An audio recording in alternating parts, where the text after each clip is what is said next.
Morning বন্ধুরা, সকাল এখন 7:30 বাজে। আজ হলো শনিবার। চলে এসেছি রান্নাঘরে, রান্নাবান্না বসাবো। আজকে রান্নার একটু ঝামেলা আছে জানেন তো, আজকে 2-3 রকমের রান্না হবে। এখানে এখন বসাচ্ছি আলু পোস্ত। পেঁয়াজটা একটু ভেজে নিয়েছি, দিলাম আলুটা প্রেসারে আমি 2খানা সিটি মেরে নিই। আপনারা তো জানেনই, একটুখানি কাজের সুবিধা হয় আর গ্যাসটাও অনেকটা বাঁচে, সবথেকে বড় কথা এইটাই। তো এখানে একটু আলুটা ভাজা ভাজা হোক, এদিকে প্রেসারে একটু ডাল বসিয়ে দেবো। মুসুর ডালই খাচ্ছি, আমাদের বাড়িতে মুসুর ডাল ছাড়া অন্য কোনো ডাল হয়ই না। মুগ ডালটা হয়, তবে সেটা মাথা দিয়ে হয়, এছাড়া মুসুর ডাল ছাড়া অন্য ডাল কেউ খেতে পছন্দ করে না। আলু পোস্তর আলুটা একটু ভাজা ভাজা করে নিয়েছি, পোস্ত দিয়েছি। এবারে দিচ্ছি অল্প করে একটু গুঁড়ো লঙ্কা, হালকা একটু ঝাল ঝাল করবো। 2খানা কাঁচা লঙ্কাও দিয়ে দিয়েছি। আর আলুগুলো না দেখছি একটু শক্ত শক্ত আছে, ওই জন্য একটুখানি সিদ্ধ করব, তাই একটু বেশি করেই জল দিলাম। তো এদিকে আলু পোস্তটা হচ্ছে, আর এদিকে আমি ভাবলাম যে ডালটা ফোড়ন দিয়ে দিই। একটু পেঁয়াজ ভেজে তারপরে মুসুর ডাল যেমন করি পাতলা করে একটু ডাল করব। 3টে ওভেনে 3 রকম রান্না বসিয়ে দিয়েছি। ডাল হচ্ছে, এঁচোড়টা সিদ্ধ করলাম, এবারে এঁচোড়ে আলুটা বসিয়ে দিলাম। টেনে টেনে ব্যাগটা ছিঁড়ে দিবি। বিস্কুট জল খেলি না? দেরি হয়ে যাবে, এখন 5 মিনিট বাকি, যেতে তো 1 মিনিটও সময় লাগবে না। হ্যাঁ, সাইড দিয়ে যাবি। টাটা। হ্যাঁ, টাটা।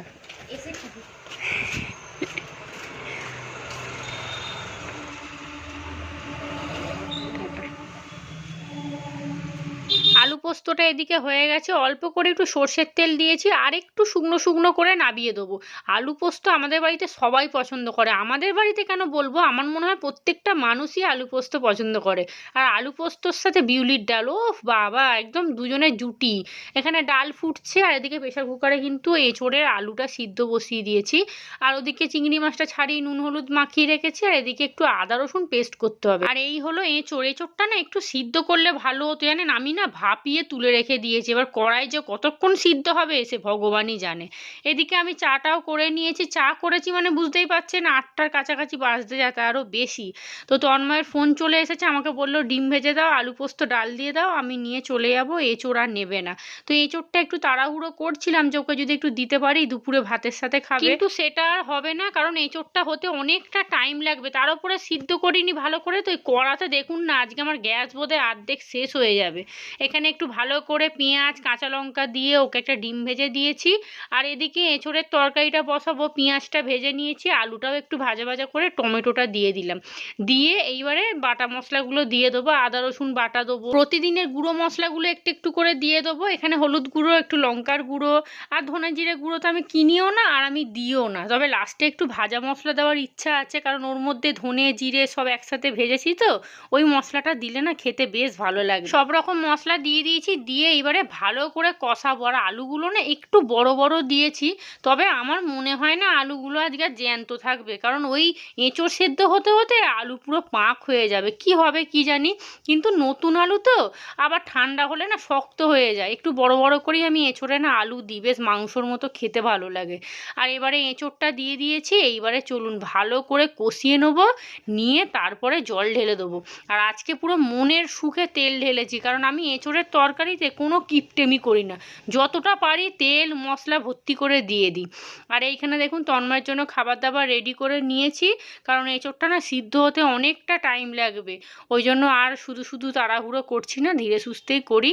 আর এঁচোড়টা একটু বেশিই করেছি, কারণ বাবাকে না একটু দেওয়ার ইচ্ছা আছে, কে আনতে আসবে কি জানি, তবে করে রাখি, যদি হঠাৎ করে মা বা বৌদি কেউ চলে আসে হাতে একটু দিয়ে দেবো। মশলা কষানো হয়ে গেছে, জল ঢেলে দিলাম। এইবারে দিলাম কাশ্মীরি লঙ্কা, 2-3টে কাঁচা লঙ্কা দিয়ে দিয়েছি। এইবারে খানিকক্ষণ ধরে সিদ্ধ করতে হবে। এঁচোড়ে নুন মিষ্টি গরম মশলা সব দিয়ে দিয়েছি, তবে এঁচোড়টা আরেকটু সিদ্ধ হবে, পরের বার থেকে না আরেকটু বেশি করে ভাপাবো। আমি ফুলকপির মতো ভাপিয়ে জলটা ফেলে দিয়েছি, একটু সিদ্ধ করতে হবে। আর এখানে যা বাসন ছিল সব মেজে নিয়েছি, খাবার দাবার চাপা দিয়ে রেখে দিয়েছি। এইবারে চলুন আমি এবার খাবো চা। আজকে চায়ের পরিমাণটা একটু বেশিই আছে, আমি সবটাই খেয়ে নেবো। এইবারে আমি চাটা খাই, আজকে একটু বেশি করেই চা করেছি। ব্যাস, আস্তে করে দিই, চাটা নিয়ে গিয়ে খাই। কিষান পড়তে চলে গেছে, তন্ময় কাজে বেরিয়ে গেছে, ওর আর এঁচড় নিয়ে যাওয়া হলো না, ফোন এসছিল, ও তাড়াতাড়ি চলে গেল, না হলে 9:45 যেতে বললে যেত। তবে হতোও না, এখনই তো 9টা বাজতে, এঁচড়টা সিদ্ধ হতে একটা প্রেসারে সিটি মেরে নিলে ভালো হতো জানেন। সকাল সকাল আমার বাড়িতে অতিথি এসছে দেখুন। এই শাশুড়ির ওষুধ আনতে দিয়েছিলাম, বললাম না যে মায়ের কানটা বন্ধ হয়ে গেছিলো, এখন অনেকটা খুলে গেছে, সর্দির জন্যই হচ্ছে। আর আমাদের ওই সরকারি দোকানের ওষুধ আপনাদেরকে তো বলেছি যে দাম অনেক কম নেয়। এই যে এই 2টো ট্যাবলেট, এইটা কখন খাবে? এইটাই 3 দিনে 3টে এরকম আমাকেও একটা দিয়েছিল। আর এটা রাত্রিরে একটা করে, সময় একটা করে। ওটা তো কমই ওষুধ। গলা খুসখুস করলে তোমার, হ্যাঁ গলা খুসখুস করছে তো, গলা খুসখুস করলে আর এই গলাটা শাসা করলে, রাত্রির বেলা বলছে একটু গলাটা একটু খুসখুস করছে, হালকা একটুখানি শাসা করছে। হ্যাঁ হ্যাঁ, তাহলে এইটা রাত্রিরে বলবো খেয়ে দে খেতে, আর এটা বলবো দুপুরে খাওয়া দাওয়ার পরে একটা করে, আর এটা সিরাপটা দুবার 10 ml করে। ব্যাস ঠিক আছে। বছরের তরকারিটা করে আমি ওই ঘরে ভিডিওটা এডিট করছিলাম, এই দেখুন দারুণ হয়েছে, পুরো মাংসর মতো লাগছে একদম।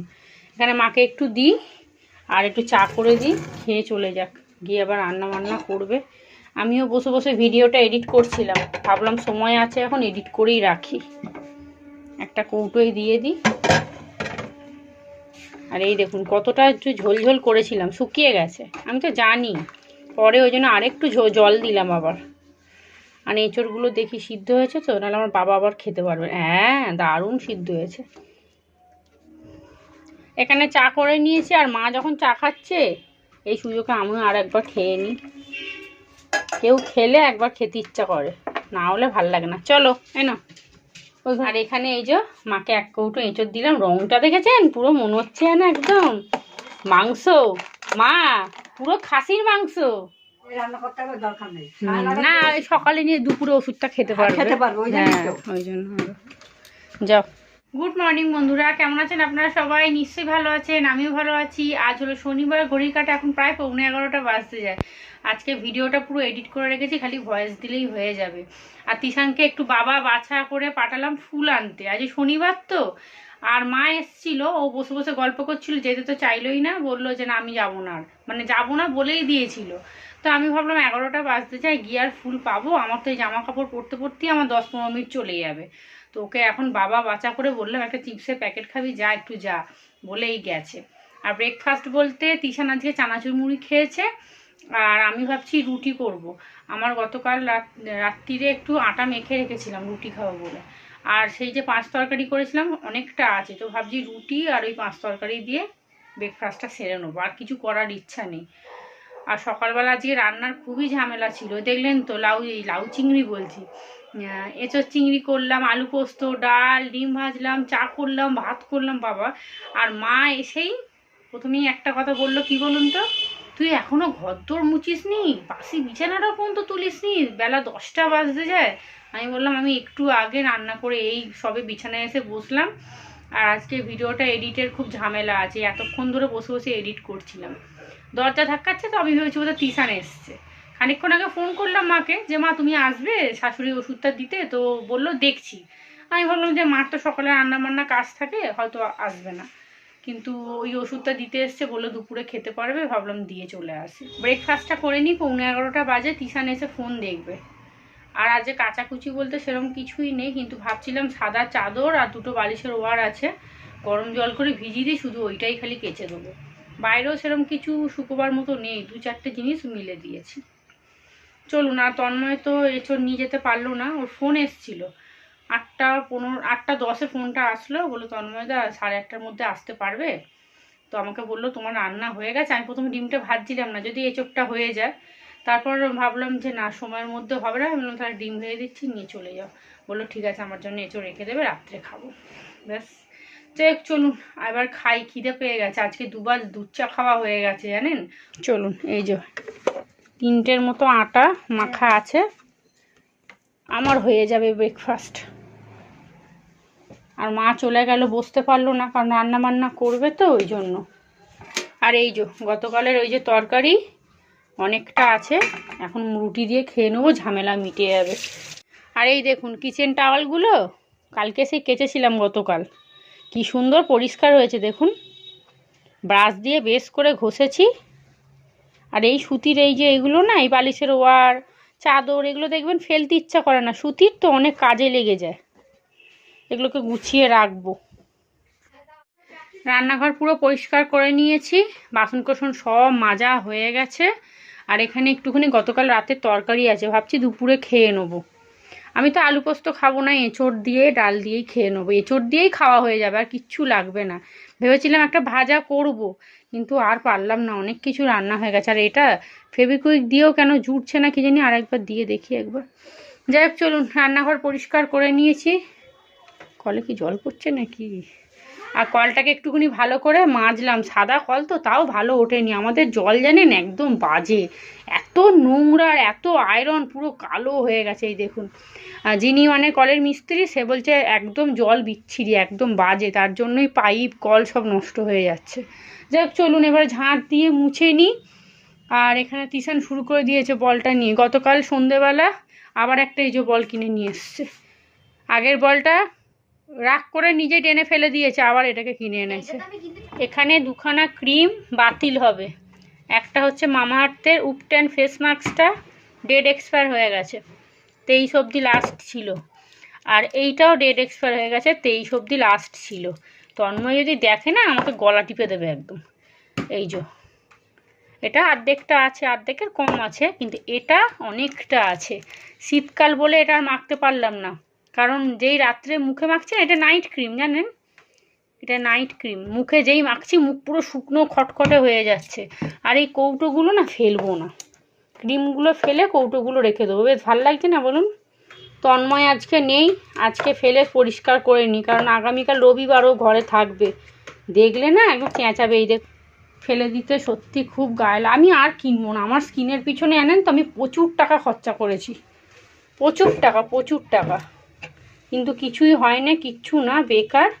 ও যেমন আছে থাক, আর কদিন পরে 40-এর কাছাকাছি যাব, তখন আর কেউ আমাকে এমনিও দেখবে না। এখন তবুও লোক একটু দেখছে, সুন্দর লাগছে বলছে, আর 10 বছর পরে আর কেউ দেখবেও না। চলুন ঘরটা ঝাঁট দিয়ে মুছে নিই। চলে আসলাম বাথরুমে, জামা কাপড় কাচবো, কাচাকুচি হয়ে গেছে। বললাম না শুধু চাদরটা ভেজাবো না, তার সাথে গাদা গুচ্ছে তন্ময়ের জামা কাপড় ভিজিয়েছি, 4টে না 5টা গেঞ্জি, তার সাথে একটা গেঞ্জির প্যান্ট। আর ওর জানেন তো জিন্সের প্যান্ট অনেক আছে, কিন্তু ও না পরতে পারে না। জিন্সের প্যান্ট পরে মানে গাড়ি চালাতে নাকি খুব কষ্ট হয়, বলছে হাঁটুর কাজগুলো না, বলছে এত গরম লাগে যেন মনে হয় কেউ আগুন জ্বালিয়ে দিয়েছে। গত বছর 3-4টে গেঞ্জির প্যান্ট কিনে নিয়ে এসছে, 2-3টে গেঞ্জি কিনে নিয়ে এসছে, বলছে তোমারও কাচতে অত কষ্ট হবে না, আমারও পরতে আরাম হবে। আহারে কি চিন্তা করে দেখছেন, আমার জন্য কি মায়া। আহারে কোথায় রাখবো বলুন তো, একটা হাঁড়ি কিনতে হবে আমাকে মনে হচ্ছে, এত ভালোবাসা না আলমারির মধ্যেও ধরছে না। চলুন বকতে বকতে কাচাকুচি হয়ে গেল, চাদরটাও ধুয়ে নিয়েছি, এবারে মিলে দিই। চলুন কাচাকুচি পর্ব শেষ। দেখুন গরম জল দিয়েছি বলে কি সুন্দর পরিষ্কার হয়ে গেছে। ভাবছি মিলে দেবো, বাইরে সেরম কিছু নেই, হয়ে গেছে। এবার স্নান করে নিই। পুজো দেওয়া হয়ে গেছে, টিশানের স্নান হয়ে গেছে, আমারও স্নান হয়ে গেছে। আর আজকে দেখুন ফুলগুলোর কি দশা, যে লোকটা বসে সে নাকি বসেনি, ও আবার অন্য জায়গা থেকে নিয়ে এসেছে। যেমন বেলপাতা পচা সেরকম ফুল পচা, আর মালাগুলো তবু একটু ঠিক আছে, জবা মালাটা। যাই হোক, নাই মামার চেয়ে কানা মামা অনেক ভালো। একটু আগে বাবা ফোন করে বলছে যে এঁচোড়টা কি ভালো হয়েছে, আবার মা নাকি ঠাকুমাকেও একটু দিয়েছে। কি বলুন তো, ওদের এত লোক তো, মানে সবাইকে দিতে গেলে মানে মিনিমাম 500 এঁচোড় আলু দিয়ে করলে, যেটা আজকে রান্না করেছি পুরোটাই ওদের দিলে তবে ওরা 2 পিস করে এঁচোড় খেতে পারবে। যতটা পারি একটু দেওয়ার চেষ্টা করি, বাবা খায় আর ওই বাচ্চা দুটোকে একটু দেয় হয়তো, বা কখনো কখনো ওই মেজদা খেলো কি ছোদ্দা খেলো, ওই মানে মা যাকে যেমনভাবে দিতে পারে দেয়, আর বেশিরভাগটাই বাবার কপালেই থাকে। চলুন এখন ভিডিওটা এডিট করতে বসি, এঁচোড়টা আমিও খাবো। আমি মুখে দিয়ে দেখেছি নুন মিষ্টি গরম মশলা একদম মানে গন্ধে আর স্বাদে পরিপূর্ণ হয়েছে। যাই হোক চলুন এখন ভিডিওটা এডিট করে নিই, আর বেশি বকবো না, সময় চলে যাচ্ছে। আজকে আমাদের দুপুরের লাঞ্চ মেনু, এখানে ভাত আছে, বাবা হাঁড়ির মধ্যে ক্যামেরাটা ঢুকিয়ে দিচ্ছে একবারে। আর এখানে পেঁয়াজ দিয়ে মুসুর ডাল অল্প করেই করেছি, কারণ তিশান শুধু একাই খাবে। আর এই ডালটা একটু বেশি করে সিদ্ধ করেছিলাম, আর মুসুর ডালটা বেশি করে সিদ্ধ করেছিলাম খাবো বলে, কিন্তু ভুলে গেছি। আর এই হলো আলু পোস্ত, শুকনো শুকনো একদম। আর এইখানে কি আছে, ওই গতকাল রাত্রিরের তরকারিটা একটু বেঁচে গেছে, ভালো থাকলে খেয়ে নেবো। আর এইখানে এঁচোড় চিংড়ি, আমার আর তিশানের আছে, আর তন্ময়েরটা তুলে রাখলাম, কারণ ঘেঁটে তুললে না নষ্ট হয়ে যাবে, এখন গরম পড়ে যাচ্ছে তো। চলুন খাওয়া দাওয়া করে নিই। গুড ইভিনিং, সন্ধ্যা এখন 6:15 বাজে। আমি এখানে আমার জন্য একটু চা আর এখানে ঝুরি ভাজা মুড়ি নিয়েছি, দেখছেন ভুলেই গেছি এটা মুড়ি বলে। আর তিশান সন্ধে দিয়ে দিয়েছে, ওখানে রেখেছি, যা রাখ, ওখানে রেখেছি, চলে যা নিয়ে নে। আর তন্ময় এখনো পর্যন্ত আসেনি। আর বিকেল থেকে কেন বলবো, দুপুর থেকে হচ্ছে ছিটে ফোঁটা বৃষ্টি। চলুন, এই চা মুড়িটা না খেলে না সন্ধেবেলা ঠিক মেজাজটা কাটে না। আর এখানে সন্ধে দিয়ে দিয়েছে তিশান, এই যে জামা কাপড় ভিজে। সন্ধেবেলা এরকম বল খেলতে নেই ঘরে, সন্ধে দিলে করতে নেই, এক সাইডে বস, বল খেলতে নেই সন্ধেবেলা। তিশান এদিকে রেডি হয়ে গেছে, আমিও রেডি হয়ে গেছি। চলুন যাই, আগামীকালের একটুখানি দোকান বাজার করে আসি। সকালবেলা আনেন তো আর উঠতে ইচ্ছা করে না। কালকে ওই আগামীকাল রবিবার, একটুখানি শুতে ইচ্ছা করে, তাড়াতাড়ি ঘুম থেকে না উঠতেই পারি না। আর আজকে যদি বাজার দোকানটা করে রাখি, একটা নিশ্চিন্ত যে না আমার সব ঘরে মজুত আছে, এবার আমি যখন খুশি হোক উঠে রান্নাবান্না বসাবো। আর তন্ময় এখনও আসেনি, কখন আসবে কি জানি। চলুন,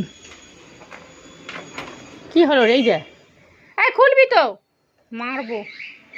ছোটো লাইটটা জ্বালানো থাক, আমরা আসি। ও বাজারে ব্যাগ নেবো তো, ভুলেই গেছি তো।